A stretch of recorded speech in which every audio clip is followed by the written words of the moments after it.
Exactly $544 million has just been poured by Canada straight into infrastructure projects across Latin America at the very moment Washington slashed a $60 billion USAID package and slammed a 50% steel tariff that left its allies reeling. In those same 60 seconds, the power balance at the Alberta G7 summit flipped completely upside down. The next image stunned the planet. While the US president's chair sat empty in the center of the hall, the camera panned to Prime Minister Mark Carney calmly signing a historic defense pact with South Korea. We pushed for a memorandum of understanding to expand from cooperation in our strong clean energy technology to that of Canada's oil technology. The old relationship we had with the United States based on deepening integration of our economies and tight security and military cooperations. South Korea is offering a $20 billion-plus solution with submarines that could transform the country's naval defense strategy. At the core of the deal are German-designed KSS-3 and engineered by Germany's ThyssenKrupp Marine Systems, refined and built by South Korean military experts. That scene ignited a life-or-death question: who really leads the free world when America walks off the stage? Over the next 24 hours, Canada and South Korea didn't just patch a diplomatic hole, they stitched together an entire security network spanning Asia, Europe, and Latin America, a counterpunch that jolted the White House. Today's video rips apart every step Carney took to fill Trump's vacuum. Reveals how Ottawa turned a power gap into a launching pad. Seoul is ready to stand beside the maple leaf instead of Washington. Don't blink, because this century-shifting swap has only just begun and could reshape the global economy in the next 30 days. Right on the G7 stage, Trump needed just 4 sentences in the Alberta meeting room to trigger an earthquake. He declared a 50% tariff on steel and aluminum and threatened to extend the punishment to cars and heavy industry if allies refused to share the defense burden. That cold number instantly sent Canadian mining stocks tumbling almost 4% in the afternoon session, while the European Chamber of Commerce in Seoul warned of a sharp supply chain slide because South Korea is America's #1 steel exporter, with energy prices already climbing thanks to the Israel-Iran crisis. This tariff splash was like throwing gasoline on the global inflation bonfire. The drama peaked when Trump spun his chair and walked out of the hall on live television. His exit left an empty seat dead center, the US flag still standing tall while its owner vanished. Several outlets noted it was the first time since the post-Cold War era that the G7 round discussed the Ukraine and Gaza crisis without an official Washington voice. The moment revived an awkward question: if the guardian of the old order quits mid-game, who picks up the lead?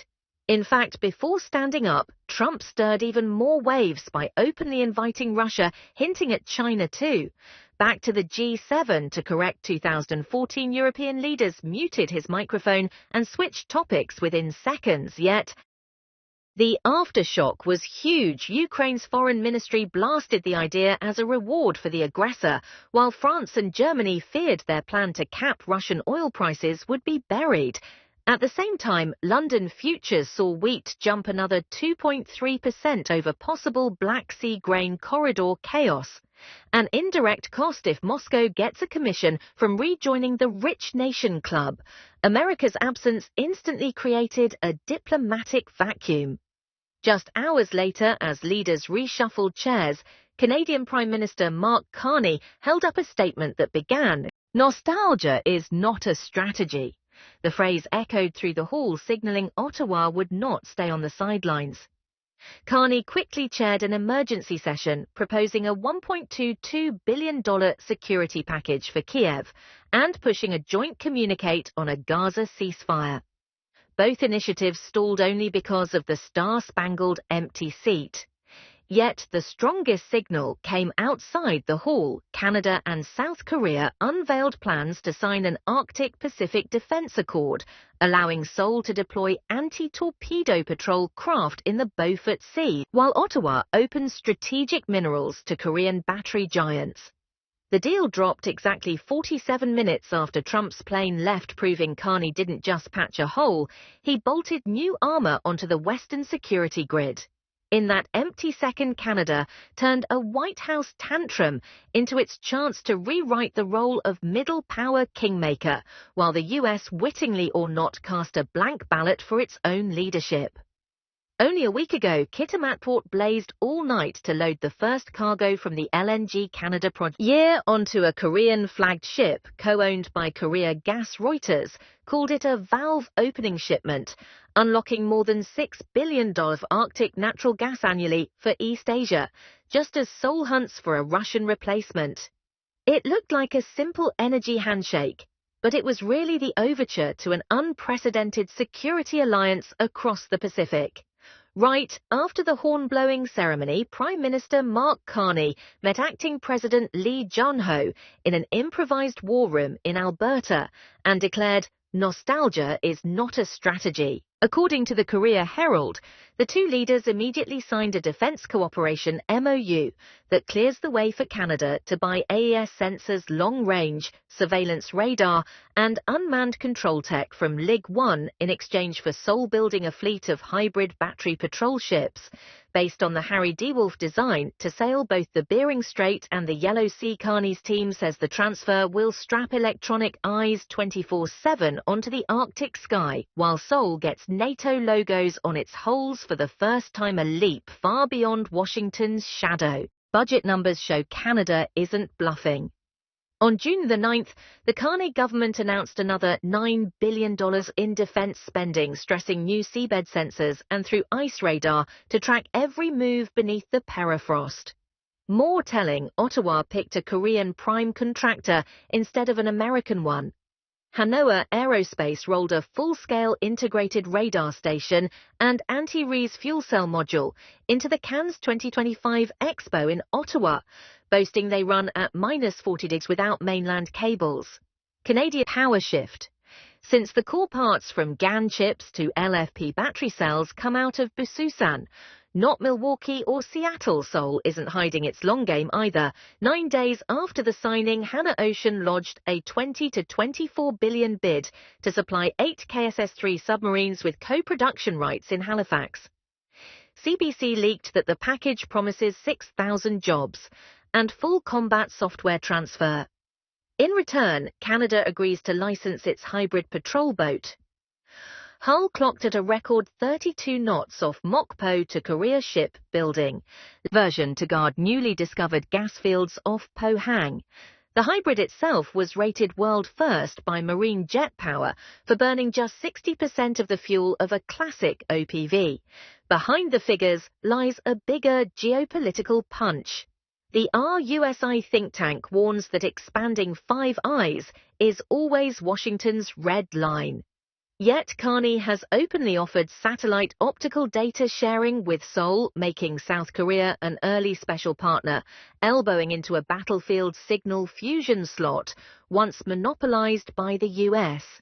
If the deal closes, flat built-in Seoul will feed raw data into the Ottawa, Wellington, London fusion vault, then route to Washington on a detour no one can predict.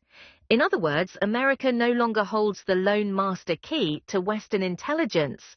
The message to the White House is crystal: an Asian ally is ready to pivot if Washington leaves the field. Through 3 moves, LNG Arctic sensors, KSS-3 subs Carney, just proved Canada steer a new coalition without looking toward the US capital. The question now isn't whether Seoul will other nations line up behind it. It is nearly a single stark statement. If Washington keeps acting like a guest at the power table, the leader's chair will soon be reupholstered in flags that are anything but American.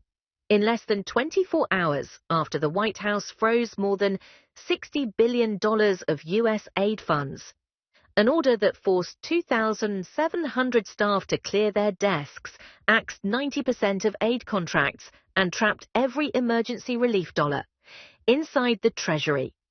Canada rolled out a risk guarantee package worth Development Bank IDB and the Caribbean Development Bank CDB. A statement from the Prime Minister's office insists that this single signature on paper could unlock up to $1.6 billion in concessional loans for cash-starved economies across the Western Hemisphere. In other words, Ottawa doesn't lay out a cent in hard cash, yet still pops open the safe. Washington just slammed shut. Carney's Guarantee First model is a total break from the old money dump playbook. Instead of wiring cash easily slammed as conditional aid, Canada promises to shoulder 25% of the risk. If a project fails, letting the development banks lend at rock-bottom rates for specific ventures like a 110-megawatt wind farm in St. Elizabeth, Jamaica, a sustainable cacao program for 3,000 farming households in Santander, Colombia, or a climate index insurance package, shielding 250,000 Honduran farmers from hurricane wipes, IDB crunches the math. Every $1 in guarantees multiplies into $3 of private investment thanks to risk sharing. No wonder the CDB governor calls the $544 million an economic vaccine for the post-Trump tariff era, when commercial borrowing costs have doubled in just 2 years. The domino effect hits the two heavyweight wallets of the West almost instantly. Only 3 days after the G7, the European Commission unveiled its Better Futures programme, injecting €291 million in guarantees for IFC to crowd in more than $1 billion of private capital for clean energy and smart agriculture, right where Canada just fired the starter pistol.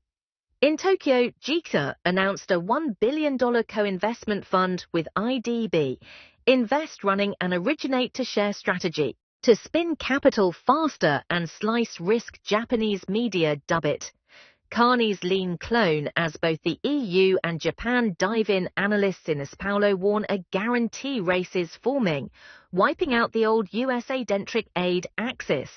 Meanwhile, the fallout from the $60 billion freeze grows uglier. Peru's CDC reports at least 12,000 malaria cases left without timely drugs. WHO notes 18% of Bolivia's polio vaccine shipments scrapped after cold chain failures as USAID logistics seized up. An internal USAID memo leaked through a federal court filing admits the rising fatality risk could hit humanitarian disaster levels if the lockdown drags past 12 months. In that bleak frame, Carney turns a guarantee slip into a soft weapon. It adds 0 new taxes for Canadians, yet buys serious bargaining power at every trade and minerals table. Latin American governments move faster than pundits predicted. Colombia's finance ministry calls the guarantee a safety runway, letting cacao farmers borrow at 3% instead of 9%. Commercial Jamaica's energy ministry vows the St. Elizabeth wind project will lift renewables to 35% by 2028, beating Paris targets by 3 years. Honduras's president says he's negotiating to extend climate risk insurance to rice so the nation never again begs USA each hurricane season. These aren't thank you notes. They expose a new aid order where Canadian tax dollars, though still inside the vault, carry more negotiating heft than tens of billions vaporized in Washington. And the message flashing back to the White House is brutally clear. If America uses tariffs and aid cuts as its hammer, Ottawa is ready to dust off the ledgers and turn signed guarantees into power ballots. When $544 million of ink and paper can bury half a century of US-side legacy, the question is no longer how many allies Trump loses, but how many nations queue up for a Canadian guarantee stamp in the next round of talks. Just 3 months ago, China still controlled 70 to 95% of global nickel, cobalt, and lithium refining, according to the latest IEA report. Yet after the Alberta Jolt, a strategic minerals alliance led by Canada is rapidly rewiring the battery value chain, and this time, Beijing gets shoved out the door. The story starts in the snowy forests of British Columbia, where the Baptiste project is gearing up to mine 60,000 tons of clean nickel a year, equal to 34% of Canada's current output. Thanks to low sulfur auruite ore, the site slashes emissions by 95% versus typical laterite mines, turning Canadian nickel into green gold for every battery maker racing to cut its carbon footprint. The newly signed deal ships all raw ore straight to Germany, specifically to BASF's brand new 15,000-ton per year black mass recycling plant in the door. The story starts in the snowy forests of British Columbia, where the Baptiste project is gearing up to mine 60,000 tons of clean nickel a year, equal to 34% of Canada's current output, thanks to low sulfur auruite ore TEET. Schwarzheide, where the metals are extracted, refined and reborn as cathode precursors. From there, the material crosses the Baltic to Inen and feeds the lines of LG Energy Solutions Samsung, SDI and Escon, three groups now holding almost half the non-China EV battery market. When the cars roll end-of-life cells, loop back to Japan. Panasonic and Sumitomo Metal Mining run a closed-loop facility stripping nickel and cobalt to 99.9% purity for the next batch. 4 links, Canada, Germany, South Korea, Japan, lock into one clean circle virtually dust-free of China. For markets, the message is crystal. Whoever owns the rare earths and secures the skies grips the steering wheel of EV and military drone supply chains.